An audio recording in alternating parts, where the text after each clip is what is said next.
ఆది శంకరాచార్యుల వంటి మహానుభావులు అందరూ కలిసి ఆ లింగాష్టకాన్ని చదవటం ద్వారా, చంద్రకేశి శేఖరాష్టకాన్ని చదవటం ద్వారా మనము పునీతులం అవుతామని వాళ్ళు రహస్యమైన విద్యనంతా అందులో పొందుపరిచారు. అందుకని అన్ని చదవటానికి కనీసము శివాయ నమః అనే ఒక పదమైన పలకచ్చు కదా. శివాయ నమః లేదా నమ శివాయలో 5 అక్షరాలు ఉంటాయి. 5 అక్షరాలు అంటే పంచభూతాలు మనకి ఆధీనంలోకి వచ్చినట్లే. ఓం నమ శివాయ అనటం ద్వారా, ఓం శబ్దాన్ని ఇవ్వటం ద్వారా షడాక్షరి మంత్రం అవుతుంది. అంటే 6 అక్షరాలు కలిగిన మంత్రం అవుతుంది. షడాక్షరి మంత్రాన్ని ఎప్పుడైతే మనం జపించగలుగుతామో మన శరీరంలో ఉన్నటువంటి అరిషడ్వర్గాలని జయించగలుగుతాము. అలా చేయగా చేయగా జపాన్ని చేయగా మనమే శివోహం, మనమే శివుడిగా మారిపోతాము.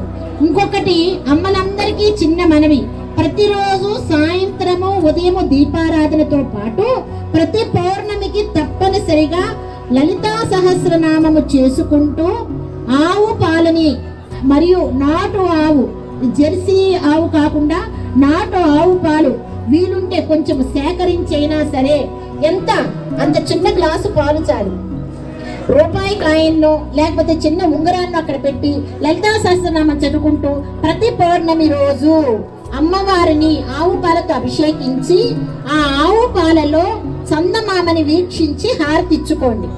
ఎప్పుడైతే ఆవు పాలకి చంద్ర కిరణాలు సోకుతాయో అద్భుతమైనటువంటి శారీరక శక్తి వచ్చి అమ్మలందరూ అమ్మవారి స్వరూపాలుగా మారిపోతారు.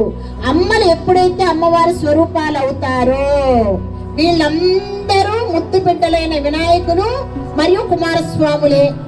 ఇంకా చెడు అనేది ఎక్కడుంటుంది కనుక మనందరము తప్పనిసరిగా ప్రతి కార్తీక పౌర్ణమనే కాదు, ప్రతి పౌర్ణమికి చక్కగా లక్ష్మీ అష్టోత్తరాలు చదువుకొని తులసమ్మకి పూలు సమర్పించండి, అక్షతలతో అర్చన చేసుకోండి, లక్ష్మీ అష్టోత్తరాలు చూసి చదువుకోండి, లలితా సహస్రనామాన్ని కూడా చక్కగా చూసి చదువుకొని ఆవు పాలతో అమ్మవారిని అభిషేకించండి. ఆ చంద్రుని ఎదురుగా పెట్టుకొని అభిషేకం చేసుకోండి.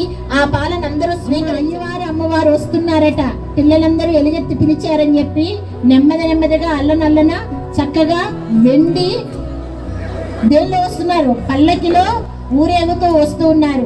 జ్వాలా తోరణాన్ని జ్వలించే సమయం ఆసనమైనది. ఎవరు ఎక్కడా తోసుకోకుండా మనందరం అమ్మవారి స్వరూపాలమైన ఇప్పుడు దాకా చెప్పుకున్నాము కనుక సమన్వయం పాటిస్తూ మనసులో నామస్మరణ చేస్తూ అక్కడ నుంచున్న వాళ్ళందరూ కూడాను ఆ జ్వలింప చేస్తున్నప్పుడు మరీ కంగారుగా అటు ఇటు పరిగెత్తకండి. భగవన్నామ స్మరణ చేసుకుంటూ చిత్తశుద్ధిగా జాగ్రత్తగా వెళ్ళి జాగ్రత్తగా రావాల్సిందిగా మనవి చేస్తున్నాను. ఎందుకంటే భక్తి ఉండాలి. ఆ భక్తి ఎలా ఉండాలి అంటే మనం శివోహం కావాలి, కానీ ఎదుటి వారికి ఆదుర్ద కలిగించేటటువంటి భక్తి కాదు. జాగ్రత్తగా చూసుకొని ఆ జ్వాలాతోరణ దహన కార్యక్రమాన్ని జాగ్రత్తగా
శివ శంకర హర హర శంకర శంభో శంకర హర హర శంకర శివ శివ శంకర హర హర శంకర శంభో శంకర హర హర శంకర